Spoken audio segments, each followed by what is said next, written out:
ಬೆಳಗಾವಿಯ ಗುರ್ಲಾಪುರ ಕ್ರಾಸ್ನಲ್ಲಿ ಕಬ್ಬಿನ ದರಕ್ಕಾಗಿ ರೈತರು ಅಹೋರಾತ್ರಿ ಧರಣಿ ಮಾಡುತ್ತಿದ್ದಾರೆ. ಸುವರ್ಣಸೌಧದ ಬಳಿ ರಾಷ್ಟ್ರೀಯ ಹೆದ್ದಾರಿ ಬಂದ್ ಮಾಡಿ ಪ್ರತಿಭಟನೆ ನಡೆಸುತ್ತಿದ್ದಾರೆ. ಕರವೇ ನಾರಾಯಣಗೌಡ ಬಣ ಕೂಡ ರೈತರ ಹೋರಾಟಕ್ಕೆ ಬೆಂಬಲ ಕೊಟ್ಟಿದ್ದು, ರಾಷ್ಟ್ರೀಯ ಹೆದ್ದಾರಿ ಮೇಲೆ ಟೈರ್ಗೆ ಬೆಂಕಿ ಹಚ್ಚಿ ಪ್ರತಿಭಟನಾಕಾರರು ಆಕ್ರೋಶ ವ್ಯಕ್ತಪಡಿಸಿದ್ದಾರೆ. ಇನ್ನು ಹೋರಾಟದ ವೇದಿಕೆಯಲ್ಲಿ ಸರ್ಕಾರದ ವಿರುದ್ಧ ಘೋಷಣೆ ಕೂಗುವ ಮೂಲಕ ಅರೆಬೆತ್ತಲೆ ಪ್ರತಿಭಟನೆ ಮಾಡಲಾಗಿದೆ. ಸರ್ಕಾರ ನಮ್ಮ ಪಾಲಿಗೆ ಸತ್ತಿದೆ ಅಂತ ಬಾರ್ಕೋಲ್ ಚಳವಳಿ ಹಾಗೂ ಅರೆಬೆತ್ತಲೆ ಪ್ರತಿಭಟನೆ ನಡೆಸಿದ್ದಾರೆ. ಇನ್ನು ಹೋರಾಟಗಾರರ ಜೊತೆಗೆ ವಿಜಯೇಂದ್ರ ಕೂಡ ಬೆಂಬಲ ನೀಡಿ ಪ್ರತಿಭಟನೆಯಲ್ಲಿ ಭಾಗಿಯಾಗಿದ್ದರು. ಕಬ್ಬಿನ ಬೆಲೆ ನಿಗದಿ ರೈತ ಪರವಾಗಿರ್ತಕ್ಕಂಥ ಈ ಚಳವಳಿ ಹೋರಾಟ, ನಿಮ್ಮ ಹೋರಾಟಕ್ಕೆ ನ್ಯಾಯ ಸಿಕ್ಕೇ ಸಿಗ್ತದೆ. ನಿಮ್ಮ ಹೋರಾಟಕ್ಕೆ ನ್ಯಾಯ ಸಿಕ್ಕೇ ಸಿಗ್ತದೆ. ನಾನು ಇವತ್ತು ಸಚಿವರು ಬರ್ತಾ ಇದ್ದಾರೆ, ನಾನು ಸಚಿವರು ಬಂದಾಗ ಇರಬಾರದು ಅಂತ ನಾನು ತೀರ್ಮಾನ ಮಾಡಿದ್ದನ್ನ ಕಾರಣ, ಇವತ್ತು ರಾಜ್ಯ ಬಿಜೆಪಿ ಅಧ್ಯಕ್ಷರು ಬಂದು ರಾಜಕಾರಣ ಮಾಡ್ತಾ ಇದ್ದಾರೆ ಅಂತೇಳಿ ಆರೋಪ ಹೊತ್ಕೊಳ್ತಕ್ಕಂಥದ್ದಕ್ಕೆ ನಾನು ಕೂಡ ತಯಾರಿಲ್ಲ. ಗೌರವಾನ್ವಿತ ಸಚಿವರು ಬರ್ತಾ ಇದ್ದಾರೆ, ಇಲ್ಲಿ ಬಂದು ಕೇಂದ್ರ ಸರ್ಕಾರದ ಮೇಲೆ ಕೂರ್ಸಕ್ಕಂತ ಕೆಲಸ ಮಾಡಬಾರದು. ಕಬ್ಬು ಬೆಳೆಗಾರರ ಪ್ರತಿಭಟನಾ ಸ್ಥಳಕ್ಕೆ ಸಚಿವ ಎಚ್ ಕೆ ಪಾಟೀಲ್ ಭೇಟಿ ಕೊಟ್ಟಿದ್ದರು. ರೈತರ ಜೊತೆಗೆ ಸಂಧಾನ ಸಭೆ ನಡೆಸಿದರು. ಈ ವೇಳೆ ರೈತರು ಹಲವು ಬೇಡಿಕೆಗಳನ್ನು ಸಚಿವರ ಮುಂದಿಟ್ಟರು.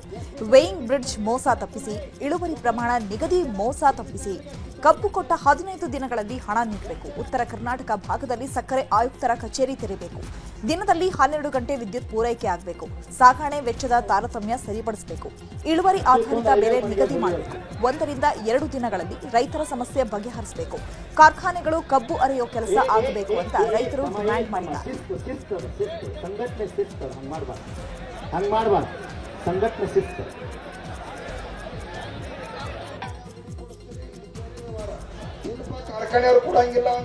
ಪ್ರತಿಭಟನಾ ಸ್ಥಳದಲ್ಲಿ ಸಚಿವ ಎಚ್ ಕೆ ಪಾಟೀಲ್ ಮಾತನಾಡಿದರು. ಸ್ವತಃ ಮುಖ್ಯಮಂತ್ರಿಗಳು ನನಗೆ ಫೋನ್ ಮಾಡಿ ಇಲ್ಲಿಗೆ ಬರಲು ಹೇಳಿದ್ದಾರೆ. 1-2 ದಿನಗಳಲ್ಲಿ ಸಮಸ್ಯೆ ಬಗ್ಗೆ ಪರಿಹರಿಸುವಂತೆ ಇಲ್ಲಿನ ರೈತ ಮುಖಂಡರು ಕೂಡ ಹೇಳಿದ್ದಾರೆ. ಇಲ್ಲಿನ ಸಮಸ್ಯೆ ನೋಡಿದಾಗ ಒಬ್ಬನೇ ತೀರ್ಮಾನ ಮಾಡಲು ಆಗಲ್ಲ. ಮುಖ್ಯಮಂತ್ರಿಗಳ ಜೊತೆಗೆ ಮಾತಾಡಿ ನಿರ್ಣಯ ಮಾಡ್ತೇನೆ. ನಾಳೆ ಮುಖ್ಯಮಂತ್ರಿ ಜೊತೆಗೆ ಮಾತಾಡಿ ನಾಳೆ ನಿಮಗೆ ತಿಳಿಸ್ತೀವಿ ಅಂತ ಎಚ್ ಕೆ ಪಾಟೀಲ್ ಹೇಳಿದ್ದಾರೆ.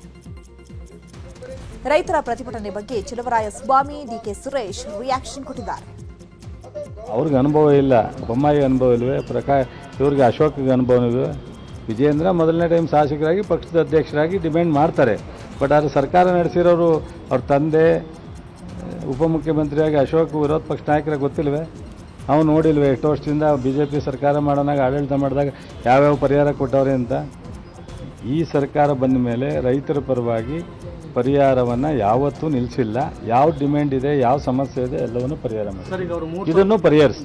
ರಾಷ್ಟ್ರೀಯ ಜನತಾ ಪಕ್ಷದವರು ಅವರ ಅಧಿಕಾರದಲ್ಲಿದ್ದಂಥ ಸಂದರ್ಭದಲ್ಲಿ ಏನು ದರ ನಿಗದಿ ಮಾಡಿದ್ದಾರೆ ಅದಕ್ಕಿಂತ ಹೆಚ್ಚಿನ ದರವನ್ನು ಸರ್ಕಾರ ನಿಗದಿ ಮಾಡ್ತದೆ. ರಾಷ್ಟ್ರೀಯ ಜನತಾ ಪಕ್ಷದವರು ಅವರ ಅಧಿಕಾರದಲ್ಲಿದ್ದಂಥ ಸಂದರ್ಭದಲ್ಲಿ ಏನು ದರ ನಿಗದಿ ಮಾಡಿದ್ದಾರೆ ಅದಕ್ಕಿಂತ ಹೆಚ್ಚಿನ ದರವನ್ನು ಸರ್ಕಾರ ನಿಗದಿ ಮಾಡ್ತದೆ.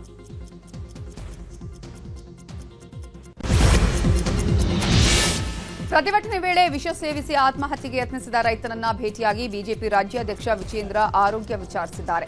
ಬೆಳಗಾವಿ ಖಾಸಗಿ ಆಸ್ಪತ್ರೆಯಲ್ಲಿ ರೈತ ಲಕ್ಕಪ್ಪ ಚಿಕಿತ್ಸೆ ಪಡೆಯುತ್ತಿದ್ದಾರೆ. ಆಸ್ಪತ್ರೆಗೆ ತೆರಳಿ ರೈತ ಲಕ್ಕಪ್ಪನನ್ನ ವಿಜಯೇಂದ್ರ ಭೇಟಿಯಾಗಿ ಆರೋಗ್ಯ ವಿಚಾರಿಸಿದರು. ಧೈರ್ಯವಾಗಿರಿ, ನಿಮಗೆ ನಾವು ನ್ಯಾಯ ಕೊಡಿಸುತ್ತೇವೆ ಅಂತ ಭರವಸೆ ಕೊಟ್ಟರು. 2 ದಿನ ರೈತರ ಪ್ರತಿಭಟನೆಯಲ್ಲಿ ಭಾಗಿಯಾಗಿದ್ದ ವಿಜಯೇಂದ್ರ ಇವತ್ತು ರಾತ್ರಿ ಬೆಂಗಳೂರಿಗೆ ವಾಪಸ್ ಆಗಲಿದ್ದಾರೆ.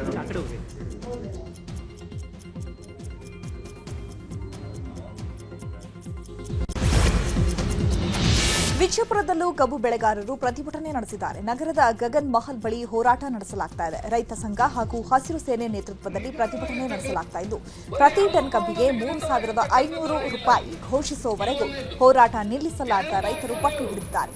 ಇನ್ನು ಹೋರಾಟದ ಸ್ಥಳಕ್ಕೆ ಸ್ವಾಮೀಜಿಗಳು ಕೂಡ ಆಗಮಿಸಿ ರೈತರ ಪ್ರತಿಭಟನೆಗೆ ಬೆಂಬಲ ಕೊಟ್ಟಿದ್ದಾರೆ. ಇನ್ನು ಹೋರಾಟಗಾರರ ಧರಣಿ ಸ್ಥಳಕ್ಕೆ ಸಚಿವ ಎಂಬಿ ಪಾಟೀಲ್ ಕೂಡ ಭೇಟಿ ಕೊಟ್ಟಿದ್ದು, ರೈತರ ಜೊತೆ ಮಾತುಕತೆ ನಡೆಸಿದ್ದಾರೆ. ಇಷ್ಟೇ ಹೇಳ್ತೇನೆ, ನಾಳೆ ಕ್ಯಾಬಿನೆಟ್ ಇದೆ. ಕ್ಯಾಬಿನೆಟ್ನಲ್ಲಿ ತಾವು ಏನೇನು ಹೇಳಿದಿರಲ್ಲ, ಒಂದು ವಿಷಯನ ಒಂದು ಪಾಯಿಂಟ್ ತಪ್ಪದೆ ಮತ್ತೆ ನಾನು ಬರ್ಸ್ಕೊಂಡಿದ್ದೀನಿ. ಈಗ ಮತ್ತು ಜಿಲ್ಲಾಧಿಕಾರಿ ಕಡೆ ತೊಗೊಂಡಿದ್ದೀನಿ.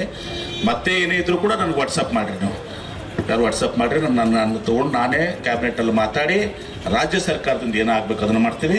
ಮತ್ತು ಮುಖ್ಯಮಂತ್ರಿಗಳಿಗೆ ವಿನಂತಿಯನ್ನು ಕೂಡ ನಾವು ಮಾಡ್ಕೋತೀವಿ. ಕೇಂದ್ರ ಸರ್ಕಾರ ಪ್ರಧಾನಮಂತ್ರಿಗಳಿಗೆ ಮತ್ತು ಸಂಬಂಧಿಸಿದ ಸಚಿವರು ಶಿವರಾಜ್ ಸಿಂಗ್ ಚೌಹಾಣ್ ಅವರು ಇದ್ದಾರೆ ಅಂತ ಹೇಳಿದ್ರೆ ಯಾರು ಇದ್ರ ಸಚಿವರಿಗೆ ನಾವು ಅದು ತಗೊಂಡು ಕೇಂದ್ರ ಸರ್ಕಾರ ಕೂಡ ನಾವು ಮುಖ್ಯಮಂತ್ರಿಗಳನ್ನ ಕರ್ಕೊಂಡೇ ಪ್ರಧಾನಮಂತ್ರಿಗಳು ಭೇಟಿ ಆಗ್ತೀವಿ. ಶಿವಾನಂದ ಪಾಟೀಲ್ರು ಇರ್ತಾರೆ. ಹೋಗಿ ಭೇಟಿಯಾಗಿ ನಾನು ಇರ್ತೀನಿ ನಿಮ್ಮ ಸಲುವಾಗಿ, ಆಯ್ತಲ್ಲ. ನಾನು ಬೆಳಗಾವಿಯಲ್ಲಿ ನಡೆಸ್ತಾ ಇರುವ ಕಬ್ಬು ಬೆಳೆಗಾರರ ಹೋರಾಟಕ್ಕೆ ರಾಯಭಾಗ ಅಥಣಿಯಲ್ಲಿ ಬೆಂಬಲ ವ್ಯಕ್ತವಾಗಿದೆ. ರಾಯಭಾಗ ಪಟ್ಟಣ ಹಾಗೂ ಅಥಣಿ ಪಟ್ಟಣ ಬಂದ್ಗೆ ಕರೆ ನೀಡಲಾಗಿದೆ. 2ನೇ ದಿನವೂ ಅಥಣಿ ಬಂದ್ ಮಾಡಲಾಗಿದ್ದು ಪ್ರತಿಭಟನೆ ಮುಂದುವರೆಸಿದ್ದಾರೆ. ಇನ್ನು ರಾಯಭಾಗ ಪಟ್ಟಣದಲ್ಲಿ ಬಂದ್ಗೆ ವಕೀಲರು ಬೆಂಬಲ ಕೊಟ್ಟಿದ್ದು ಅಥಣಿ, ಹುಕ್ಕೇರಿ, ಚಿಕ್ಕೋಡಿಯಲ್ಲಿ ರೈತರ ಹೋರಾಟ ಮುಂದುವರೆದಿದೆ. ಸರ್ಕಾರ ರೈತರ ಸಮಸ್ಯೆ ಬಗೆಹರಿಸುವಲ್ಲಿ ವಿಫಲವಾಗಿದೆ ಅಂತ ಮಾಜಿ ಸಿಎಂ ಸದಾನಂದ ಗೌಡ ಹೇಳಿದ್ದಾರೆ. ಬೆಂಗಳೂರಿನಲ್ಲಿ ನ್ಯೂಸ್ 18 ಜೊತೆ ಮಾತನಾಡಿದ ಸದಾನಂದ ಗೌಡ, ಸಚಿವರದ್ದೇ ಶುಗರ್ ಫ್ಯಾಕ್ಟರಿ ಇದೆ. ಮಹಾರಾಷ್ಟ್ರದಲ್ಲಿ ಬಿಜೆಪಿ ಸರ್ಕಾರ 3,500 ರೂಪಾಯಿ ಕೊಡ್ತಾ ಇದೆ. ನಮ್ಮ ರಾಜ್ಯದಲ್ಲಿ ಯಾಕೆ ಕೊಡಲು ಆಗ್ತಾ ಇಲ್ಲ?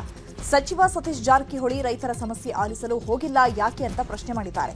ಇನ್ನು ಇದೇ ವಿಚಾರದ ಬಗ್ಗೆ ಸಿಟಿ ರವಿ, ಎನ್ ರವಿಕುಮಾರ್ ಕೂಡ ಸರ್ಕಾರದ ವಿರುದ್ಧ ಗುಡುಗಿದ್ದಾರೆ. ಮಾತಿಗೆ ನಿಮ್ಮ ಸರ್ಕಾರ ಹಂಗೆ ಮಾಡ್ತದೆ, ನಿಮ್ಮ ಸರ್ಕಾರ ಹಿಂಗೆ ಮಾಡ್ತದೆ ಅಂತ ಹೇಳ್ತಾರೆ. ಪಕ್ಕದಲ್ಲಿ ನಮ್ಮ ಸರ್ಕಾರ ಇದೆ. ನಮ್ಮ ಸರ್ಕಾರದಲ್ಲಿ ರೈತರ ಪ್ರತಿಭಟನೆ ಯಾಕಿಲ್ಲ? ಕರ್ನಾಟಕದಲ್ಲಿ ಮಾತ್ರ ಯಾಕೆ ಪ್ರತಿಭಟನೆ? ಅಂದರೆ ಟೋಟಲಿ ನಾವು ನಡೆದದ್ದೇ ದಾರಿ ಅಂತ ಹೇಳುವಂಥದ್ದು. ಎರಡನೇದಾಗಿ ಸಾಧಾರಣ ಹೆಚ್ಚಿನ ರಾಜಕಾರಣಿ ನಮ್ಮ ಪಕ್ಷದವರು ಇದ್ದಾರೆ, ಇಲ್ಲ ಅಂತಲ್ಲ. ಈ ಸಕ್ಕರೆ ಕಾರ್ಖಾನೆಗಳು ಎಲ್ಲ ಇರುವಂಥದ್ದು ರಾಜಕಾರಣಿಗಳ ಕೈಯಲ್ಲಿ. ನಾನು ಕೇಳ್ತಾ ಇರುವಂಥದ್ದು, ಬೆಳಗಾವಿನಲ್ಲಿ ಸತೀಶ್ ಜಾರಕಿಹೊಳಿ ದಿನನಿತ್ಯ ಕುರ್ಚಿ ಬಗ್ಗೆ ಮಾತಾಡ್ತಾರೆ. ದಿನನಿತ್ಯ ಕುರ್ಚಿ, ಬೆಳಿಗ್ಗೆ ಎದ್ರೆ ಕುರ್ಚಿ. ಲಕ್ಷ್ಮೀ ಹೆಬ್ಬಾಳ್ಕರ್ ಆ ಮಹಿಳೆಯರಿಗೆ 2,000 ರೂಪಾಯಿ ಕೊಡ್ತೇನೆ ಅಂತ ಅದನ್ನು ಕೊಡಲ್ಲ, ಬಾಕಿ ಮಾತಾಡ್ತಾರೆ.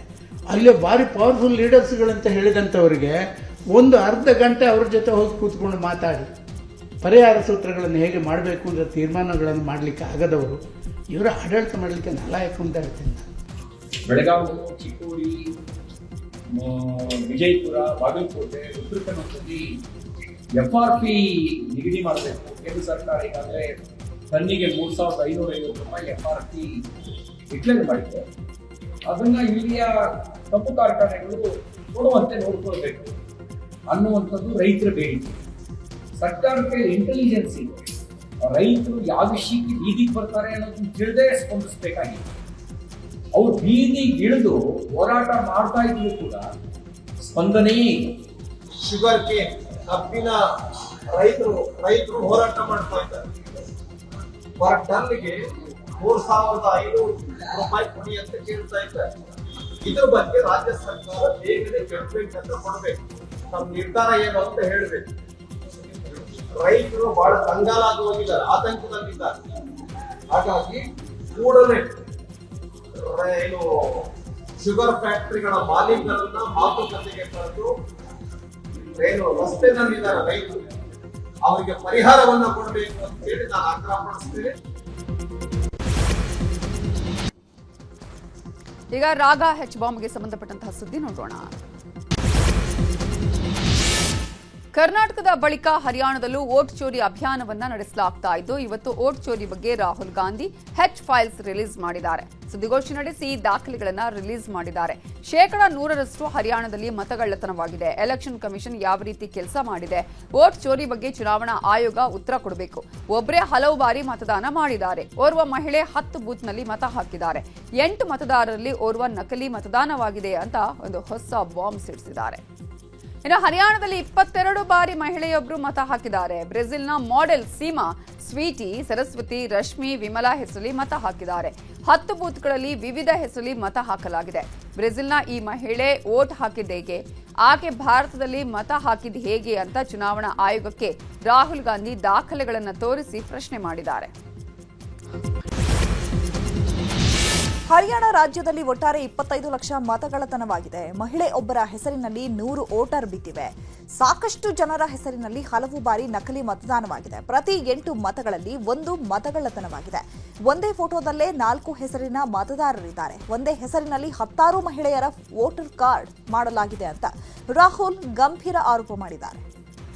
ಇನ್ನು ಇದೇ ವೇಳೆ ಕರ್ನಾಟಕದಲ್ಲಿ ಆಗಿರುವ ಮತಗಳ್ಳತನದ ಬಗ್ಗೆಯೂ ರಾಹುಲ್ ಗಾಂಧಿ ಪ್ರಸ್ತಾಪ ಮಾಡಿದ್ದಾರೆ. ಆಳಂದ ಮಹದೇವಪುರದಲ್ಲಿ ಆಗಿರುವ ವೋಟ್ ಚೋರಿ ಕುರಿತು ಮಾತನಾಡಿರುವ ರಾಹುಲ್ ಗಾಂಧಿ, ಆಳಂದ ಮಹದೇವಪುರದ ಬಗ್ಗೆ ನಾವು ಪ್ರಸ್ತಾಪಿಸಿದ್ವಿ, ಆದರೆ ಚುನಾವಣಾ ಆಯೋಗ ಈ ಬಗ್ಗೆ ಕೆಲವು ಮಾಹಿತಿ ಕೊಡ್ತಿಲ್ಲ.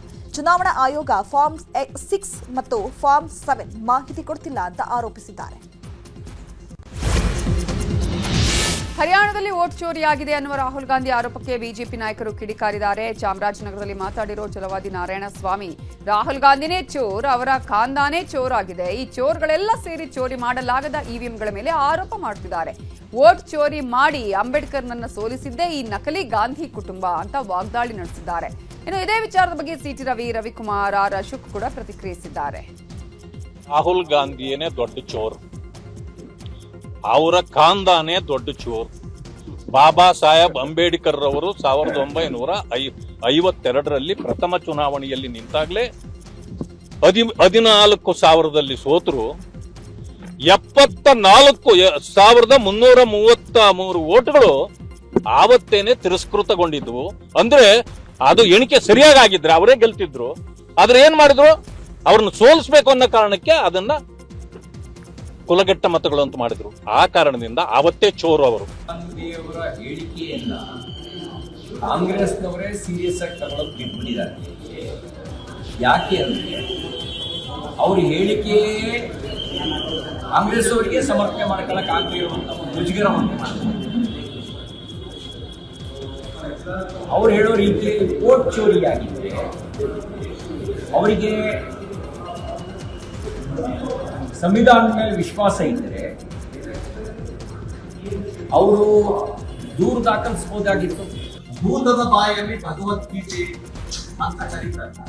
ಹಂಗೆ ಯಾರು ವೋಟ್ ಚೋರ್ ಇದ್ದಾರೆ, ಕಾಂಗ್ರೆಸ್ ಪಾರ್ಟಿನೇ ಸ್ವತಃ ವೋಟ್ ಚೋರ್.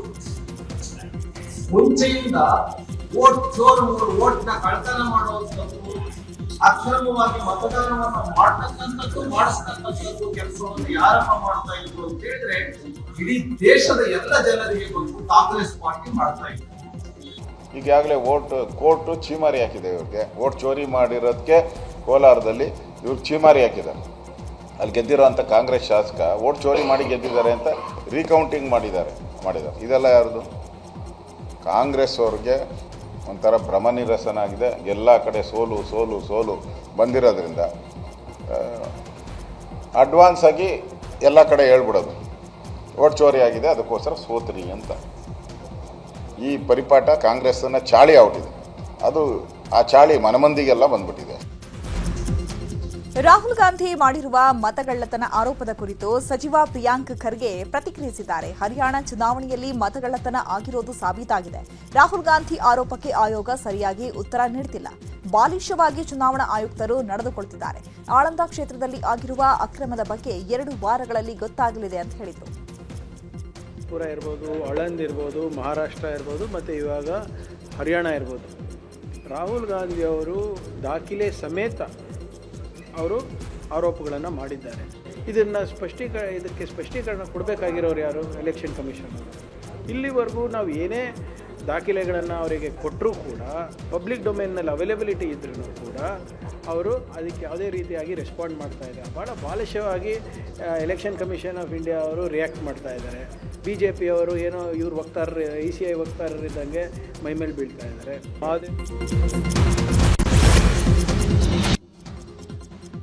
ಈಗ ರಾಜಕೀಯ ಸುದ್ದಿಗಳನ್ನು ನೋಡ್ತಾ ಹೋಗೋಣ. ನವೆಂಬರ್ ಕ್ರಾಂತಿ ಚರ್ಚೆ ನಡುವೆ ಉಪಮುಖ್ಯಮಂತ್ರಿ ಡಿಕೆ ಶಿವಕುಮಾರ್ ಇವತ್ತು ಬೆಂಗಳೂರಿನಿಂದ ದೆಹಲಿಗೆ ಪ್ರಯಾಣ ಬೆಳೆಸಿದ್ದಾರೆ. ದೇವನಹಳ್ಳಿ ಕೆಂಪೇಗೌಡ ಅಂತಾರಾಷ್ಟ್ರೀಯ ವಿಮಾನ ನಿಲ್ದಾಣದಿಂದ ದೆಹಲಿಗೆ ತೆರಳಿದರು. ಇವತ್ತು ರಾತ್ರಿ ಮಲ್ಲಿಕಾರ್ಜುನ್ ಖರ್ಗೆ, KC ವೇಣುಗೋಪಾಲ್ ಅವರನ್ನ ಭೇಟಿಯಾಗಿ ಮಾತುಕತೆ ನಡೆಸಲಿದ್ದಾರೆ. ಅದಕ್ಕೂ ಮುನ್ನ ನೀರಾವರಿ ಯೋಜನೆಗಳ ಸಂಬಂಧ ಸುಪ್ರೀಂ ಕೋರ್ಟ್ ವಕೀಲರ ಜೊತೆ ಚರ್ಚೆ ನಡೆಸಲಿದ್ದಾರೆ. ರಾಜ್ಯದಲ್ಲಿ ಸಂಪುಟ ಪುನಾರಚನೆ ಚರ್ಚೆ ಜೋರಾಗಿದೆ. ಇನ್ನು ಸಚಿವ ಸ್ಥಾನದ ಆಕಾಂಕ್ಷಿಗಳಿಗೆ ಹೈಕಮಾಂಡ್ ಖಡಕ್ ವಾರ್ನಿಂಗ್ ಕೊಟ್ಟಿದೆಯಂತೆ. ಸಚಿವ ಸ್ಥಾನ ಉಳಿಸಿಕೊಳ್ಳುವವರು ಮತ್ತು ಪಡೆದುಕೊಳ್ಳುವವರು, ಕಳೆದುಕೊಳ್ಳುವವರಿಗೆ ಹೈಕಮಾಂಡ್ ವಾರ್ನಿಂಗ್ ನೀಡಿದೆ. ಯಾರು ದೆಹಲಿಗೆ ಬರಬೇಡಿ, ಕಾಂಗ್ರೆಸ್ ಪಕ್ಷದ ಕೆಲಸ ಇದ್ರೆ ಮಾತ್ರ ದೆಹಲಿಗೆ ಬನ್ನಿ, ಉಳಿದ ವಿಚಾರಕ್ಕೆ ಬರೋದೇ ಬೇಡ ಅಂತ ಖಡಕ್ ಸೂಚನೆ ನೀಡಿದ್ದಾರೆ. ಹೆಣ ಹೊರಲು ಹಿಂದೆಯಾದ್ರೇನು ಮುಂದೆ ಆದ್ರೇನು, ಈ ಸರ್ಕಾರ ಸತ್ತು ಹೋಗಿರುವ ಹೆಣ ಅಂತ ಮೈಸೂರಿನ ನಂಜನಗೂಡಿನಲ್ಲಿ ವಿಪಕ್ಷ ನಾಯಕ ಆರ್ ಅಶೋಕ್ ಕಿಡಿಕಾರಿದ್ದಾರೆ. ಹೆಣವನ್ನ ಸಿದ್ದರಾಮಯ್ಯ ಆದ್ರೂ ಹೊರಲಿ, DK ಶಿವಕುಮಾರ್ ಆದ್ರೂ ಹೊರಲಿ, ಸಿದ್ದರಾಮಯ್ಯಗೆ ಈಗಾಗಲೇ ರಾಜೀನಾಮೆಗೆ ರೆಡಿಯಾಗಿ ಅಂತ ಹೈಕಮಾಂಡ್ ಹೇಳಿದೆ. ಸಿದ್ದರಾಮಯ್ಯ ಕಥೆ ಮುಗಿತು, ನಾನು ಹೇಳಿದ್ದು ನಿಜ ಆಯ್ತು ಅಂತ ವಾಗ್ದಾಳಿ ನಡೆಸಿದ್ರು. ನಾನು ಹೇಳಿದ್ದು ನಿಜ ಆಯ್ತಲ್ಲ, ನಾನು ಹೇಳಿದ್ದೆ ಸತ್ಯ ಆಯ್ತು. ಅವ್ರು ಹೇಳಿದ್ರು ದೋಷಿಸಿಲ್ಲ ಅಂತ, ನಾನು ಹೇಳಿದ್ದೆ ಸತ್ಯ ಆಯ್ತು. ನವೆಂಬರ್ ಅಲ್ಲಿ ಚೇಂಜ್ ಯಾರನ್ನ ಹಾಕೊಂಡಿ ಹೆಣ ಬರಕ್ಕೆ ಯಾವನು ಹಿಂದೆ ಆದ್ರೇನು ಮುಂದೆ ಆದ್ರೇನು ಸತ್ತೋಗಿರೋ ಹೆಣ ಇವತ್ತು ಕಾಂಗ್ರೆಸ್ ಪಾರ್ಟಿ ಸರ್ಕಾರ ಸತ್ತೋಗಿರೋ ಹೆಣ ಇದ್ದಂಗೆ ಹಿಂದೆನ ಹೊತ್ಕೊಂಡ್ಲಿ ಮುಂದೆನ ಹೊತ್ಕೊಂಡ್ಲಿ ಡಿ ಕೆ ಶಿವಕುಮಾರ್ ಓದ್ಲಿ ಸಿದ್ದರಾಮಯ್ಯನ ಓದ್ಲಿ ನಮ್ ಜನಕ್ಕೆ ಒಳ್ಳೇದಾಗ್ಬೇಕು. ಒಳ್ಳೇದಾಗ್ತಾ ಇಲ್ಲ. 2 ವರ್ಷದಿಂದ ಯಾವ್ದು ಅಭಿವೃದ್ಧಿ ಕಾರ್ಯ ಆಗ್ತಾ ಇಲ್ಲ. ನಾನೇ ಕಲಬುರಗಿಯ ಚಿತ್ತಾಪುರದಲ್ಲಿ ಆರ್ಎಸ್ಎಸ್ ಪಥಸಂಚಲನ ಸಂಘರ್ಷದ ಬಗ್ಗೆ ಬೆಂಗಳೂರಿನ ಹೈಕೋರ್ಟ್ ಎಜಿ ಕಚೇರಿಯಲ್ಲಿ ಸಭೆ ನಡೆಯಿತು. ಎಜಿ ಶಶಿಕಿರಣ್ ಶೆಟ್ಟಿ ನೇತೃತ್ವದಲ್ಲಿ ಸಭೆ ಆಯಿತು. ನವೆಂಬರ್ 13 ಅಥವಾ 16ನೇ ತಾರೀಕು ಪಥಸಂಚಲನಕ್ಕೆ ಅನುಮತಿ ನೀಡುವಂತೆ ಸಭೆಯಲ್ಲಿ ಆರ್ಎಸ್ಎಸ್ ಮನವಿ ಮಾಡಿದೆ. ಸಂಜೆ 3 ಗಂಟೆಯಿಂದ 6 ಗಂಟೆವರೆಗೂ ಅವಕಾಶಕ್ಕೆ ಮನವಿ ಮಾಡಲಾಗಿದೆ. 850 ಜನ ಗಣವೇಷಧಾರಿಗಳು ಮಾತ್ರ ಪಥಸಂಚಲನದಲ್ಲಿ ಭಾಗಿಯಾಗ್ತಾರೆ. 4 ಸಾಲಿನ ಬದಲು 3 ಸಾಲಲ್ಲಿ ಪಥಸಂಚಲನ ಮಾಡಲಾಗುವುದು. ಪಥಸಂಚಲನದಲ್ಲಿ ಕಲಬುರಗಿ ಜಿಲ್ಲೆಯವರು ಮಾತ್ರ ಗಣವೇಷ ಧರಿಸಿ ಭಾಗಿಯಾಗ್ತಾರೆ. ಹೊರಗಿನಿಂದ ಬರುವವರಿಗೆ ಅವಕಾಶ ಕೊಡಲ್ಲ ಅಂತ ಆರ್ಎಸ್ಎಸ್ ಮುಖಂಡರು ಸಭೆಯಲ್ಲಿ ಪ್ರಸ್ತಾವನೆ ಸಲ್ಲಿಸಿದ್ದಾರೆ. ಮಾಜಿ ಸಚಿವ ಮೇಟಿ ನಿಧನ ಹಿನ್ನೆಲೆ ಬಾಗಲಕೋಟೆಯ ತಿಮ್ಮಾಪುರ ಗ್ರಾಮದಲ್ಲಿ ಅಂತ್ಯಕ್ರಿಯೆ ನೆರವೇರಿದೆ.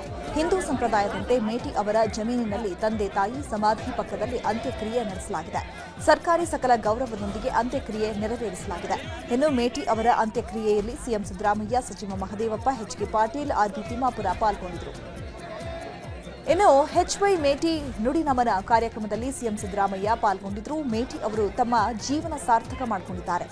ಮೇಟಿ ಅವರು ನಡೆದಂತಹ ದಾರಿ ಆದರ್ಶಗಳು ಬೇರೆಯವರಿಗೂ ಬರಲಿ. ಇನ್ನೊಬ್ಬ ಮೇಟಿ ಹುಟ್ಟೋದು ಕಷ್ಟ. ಜನಪ್ರಿಯ ರಾಜಕಾರಣಿಯನ್ನ ಈ ಭಾಗದ ಜನ ಕಳ್ಕೊಂಡಿದ್ದಾರೆ. ಮೇಟಿ ಅವರ ಆತ್ಮಕ್ಕೆ ಶಾಂತಿ ಸಿಗಲೆಂದು ಸಿಎಂ ಪ್ರಾರ್ಥಿಸಿದರು. ಕೆಳ ಹಂತದಿಂದ ಮೇಲಿನ ಹಂತವರಿಗೆ ರಾಜ್ಯದ ಮಂತ್ರಿಯಾಗಿ ಲೋಕಸಭಾ ಸದಸ್ಯರಾಗಿದ್ರೂ ಕೂಡ ಯಾವತ್ತೂ ಸರಳವಾಗಿರ್ತಿದ್ರು, ಸಜ್ಜನಿಕೆಯಿಂದ ಇರ್ತಾ ಇದ್ರು, ಪ್ರಾಮಾಣಿಕವಾಗಿರ್ತಾ ಇದ್ರು. ನಾನು ಯಾಕೆ ಈ ಮಾತುಗಳನ್ನು ಹೇಳ್ತಾ ಇದ್ದೀನಿ ಅಂತಂದ್ರೆ, ನಿಷ್ಠೆ ಇದೆಯಲ್ಲ, ಬದ್ಧತೆ ಇದೆಯಲ್ಲ, ಅದು ಎಲ್ರಿಗೂ ಬರಲ್ಲ.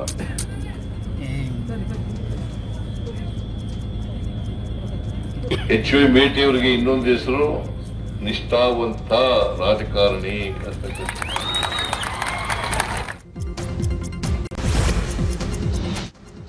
ಈಗ ರಾಜ್ಯದ ವಿದ್ಯಮಾನಗಳನ್ನ ನೋಡೋಣ. ಕೆಎಂಎಫ್ ನಂದಿನಿ ತುಪ್ಪದ ದರ ದಿಢೀರ್ ಏರಿಕೆ ಮಾಡಲಾಗಿದೆ. ಇಂದಿನಿಂದಲೇ ಲೀಟರ್ ತುಪ್ಪದ ದರ 90 ರೂಪಾಯಿ ಏರಿಕೆಯಾಗಿದೆ. ಈ ಮೂಲಕ 1 ಲೀಟರ್ ಕೆಎಂಎಫ್ ತುಪ್ಪದ ಬೆಲೆ ಬರೋಬ್ಬರಿ 700 ರೂಪಾಯಿ ಆಗಿದೆ. ಈ ಮೊದಲು ಜಿಎಸ್ಟಿ ಸ್ಲ್ಯಾಬ್ ಸುಧಾರಣೆಗೂ ಮುನ್ನ 650 ರೂಪಾಯಿ ಇತ್ತು. ಆದರೆ ಜಿಎಸ್ಟಿ ಸುಧಾರಣೆ ಬಳಿಕ 40 ರೂಪಾಯಿ ಇಳಿಕೆಯಾಗಿತ್ತು. ಆದರೆ ಇದೀಗ ಜಾಗತಿಕ ಮಾರುಕಟ್ಟೆಯಲ್ಲಿ ತುಪ್ಪದ ದರ ಏರಿಕೆ ಎಫೆಕ್ಟ್ನಿಂದಾಗಿ ಅನಿವಾರ್ಯವಾಗಿ ಕೆಎಂಎಫ್ ಬೆಲೆ ಏರಿಕೆ ಮಾಡಿದೆ ಅಂತ ಕೆಎಂಎಫ್ನವರು ಹೇಳ್ತಿದ್ದಾರೆ. ತುಪ್ಪದ ಬೆಲೆ ಏರಿಕೆ ವಿಚಾರದ ಬಗ್ಗೆ ಕೆಎಂಎಫ್ ಎಂಡಿ ಶಿವಸ್ವಾಮಿ ಪ್ರತಿಕ್ರಿಯೆ ಕೊಟ್ಟಿದ್ದಾರೆ. ತುಪ್ಪದ ದರ ಪರಿಷ್ಕರಣೆ ಮಾಡಿ ಪ್ರತಿ ಕೆಜಿ ತುಪ್ಪಕ್ಕೆ 90 ರೂಪಾಯಿ ಹೆಚ್ಚಳ ಮಾಡಿದ್ದೇವೆ. 1 ಕೆಜಿ ತುಪ್ಪ 700 ರೂಪಾಯಿ ಇರಲಿದೆ. ಖಾಸಗಿ ಕಂಪನಿಗಳ ತುಪ್ಪದ ದರಕ್ಕೆ ಹೋಲಿಸಿದ್ರೆ ನಮ್ಮ ತುಪ್ಪದ ದರ ಕಡಿಮೆ ಇದೆ. ರೈತರಿಗೆ ನೇರ ಹಣ ಕೊಡ್ತಿರೋದು ನಿರ್ವಹಣೆ, ಸಾಗಣೆ ವೆಚ್ಚ, ಇತರೆ ಖರ್ಚುಗಳ ಕಾರಣದಿಂದಾಗಿ ಅನಿವಾರ್ಯವಾಗಿ ದರ ಏರಿಕೆ ಮಾಡಲಾಗಿದೆ ಅಂತ ಹೇಳಿದ್ದಾರೆ. ಇನ್ನು ತುಪ್ಪ ಮಾತ್ರವಲ್ಲ, ಹಾಲಿನ ದರವೂ ಹೆಚ್ಚಳವಾಗುವ ಸಾಧ್ಯತೆ ಇದೆ. ಈ ಕುರಿತು ಮಾತನಾಡಿರುವ ಮಾಜಿ ಸಂಸದ ಡಿಕೆ ಸುರೇಶ್, ನಮ್ಮ ರಾಜ್ಯದಲ್ಲಿ ಮಾತ್ರ ಕಡಿಮೆ ಬೆಲೆ ಇದೆ, ಬೇರೆ ರಾಜ್ಯಗಳಲ್ಲಿ ಹಾಲಿನ ದರ ಇನ್ನೂ ಹೆಚ್ಚಿದೆ. ಹಾಲಿನ ದರ ಏರಿಕೆಗೆ ಪ್ರಸ್ತಾವನೆ ಸಲ್ಲಿಸಿಲ್ಲ. ಆದರೆ ನಾವು ಮಂಡಳಿಗೆ ಮನವಿ ಮಾಡಿದ್ದೇವೆ. ಇಷ್ಟೇ ದರ ಏರಿಸಬೇಕು ಅಂತ ಹೇಳಿಲ್ಲ. ಅರ್ಧ ಲೀಟರ್ ಮಾರಿದ್ರೆ ಲಾಸ್ ಆಗುತ್ತೆ, 1 ಲೀಟರ್ ಮಾರಿದ್ರೆ ಲಾಭ ಸಿಗುತ್ತೆ ಅಂತ ಹೇಳಿದ್ದಾರೆ. ರಾಜ್ಯ ಸರ್ಕಾರದಿಂದ ನಂದಿನಿ ತುಪ್ಪದ ದರ ಹೆಚ್ಚಳದ ಬಗ್ಗೆ ಎಂಎಲ್ಸಿ ಸಿಟಿ ರವಿ ವಾಗ್ದಾಳಿ ನಡೆಸಿದ್ದಾರೆ. ಬೆಂಗಳೂರಿನಲ್ಲಿ ಮಾತನಾಡಿದ ಅವರು, ಆಡುಮುಟ್ಟದ ಸೊಪ್ಪಿಲ್ಲ, ಸಿದ್ದರಾಮಯ್ಯ ಬೆಲೆ ಏರಿಕೆ ಮಾಡದ ದರವೇ ಇಲ್ಲ, ಬೆಲೆ ಏರಿಕೆ ಶೂರ ಅಂತ ಹೆಸರು ಪಡೆಯಲು ಸಿದ್ದರಾಮಯ್ಯ ಹೊರಟಿದ್ದಾರೆ ಅಂತ ಕಿಡಿಕಾರಿದರು. ಇನ್ನು ಇದೇ ವಿಚಾರವಾಗಿ ಎನ್ ರವಿಕುಮಾರ್ ಕೂಡ ಪ್ರತಿಕ್ರಿಯಿಸಿದ್ದಾರೆ. ಧರ್ಮಸ್ಥಳ ಪ್ರಕರಣಕ್ಕೆ ಮತ್ತೆ ರಾಜ್ಯ ಮಹಿಳಾ ಆಯೋಗ ಎಂಟ್ರಿ ಕೊಟ್ಟಿದೆ. ಎಸ್ಐಟಿ ಮುಖ್ಯಸ್ಥರಿಗೆ ರಾಜ್ಯ ಮಹಿಳಾ ಆಯೋಗ ಪತ್ರ ಬರೆದಿದೆ. ಮಹಿಳೆಯರಿಗೆ ಸಂಬಂಧಿಸಿದ ಪ್ರಕರಣಗಳ ಸಮಗ್ರ ತನಿಖೆ ಮಾಡಿ ಮಹಿಳಾ ಆಯೋಗಕ್ಕೆ ಮಾಹಿತಿ ನೀಡುವಂತೆ ಮನವಿ ಮಾಡಿದ್ದಾರೆ.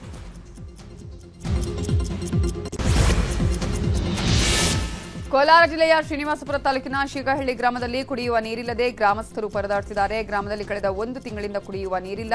ಕುಡಿಯುವ ನೀರಿಗಾಗಿ ಕಿಲೋಮೀಟರ್ ಗಟ್ಟಲೆ ಗ್ರಾಮಸ್ಥರು ಹೋಗಬೇಕು. ನೀರಿನ ಸಮಸ್ಯೆ ಬಗೆಹರಿಸಲು ರೋಣೂರು ಗ್ರಾಮ ಪಂಚಾಯಿತಿಗೆ ಮನವಿ ಕೊಟ್ಟರೂ ಸ್ಪಂದಿಸುತ್ತಿಲ್ಲ ಅಂತ ಗ್ರಾಮಸ್ಥರು ಕಿಡಿಕಾರಿದ್ದಾರೆ.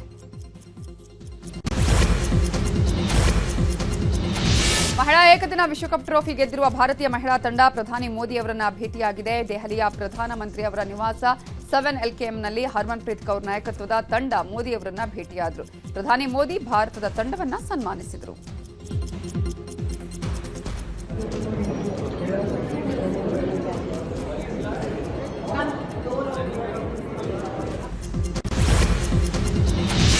ಬಿಹಾರ ವಿಧಾನಸಭಾ ಚುನಾವಣೆಗೆ ಕೌಂಟ್ಡೌನ್ ಶುರುವಾಗಿದೆ. ನಾಳೆ ಮೊದಲ ಹಂತದ ಮತದಾನ ಆಗಲಿದೆ. ಒಟ್ಟು 243 ಕ್ಷೇತ್ರಗಳ ಪೈಕಿ ನಾಳೆ 121 ಕ್ಷೇತ್ರಗಳಿಗೆ ಮತದಾನ ನಡೆಯಲಿದ್ದು, ಹಕ್ಕು ಚಲಾಯಿಸಲು ಮತದಾರರು ತುದಿಗಾಲಲ್ಲಿ ನಿಂತಿದ್ದಾರೆ.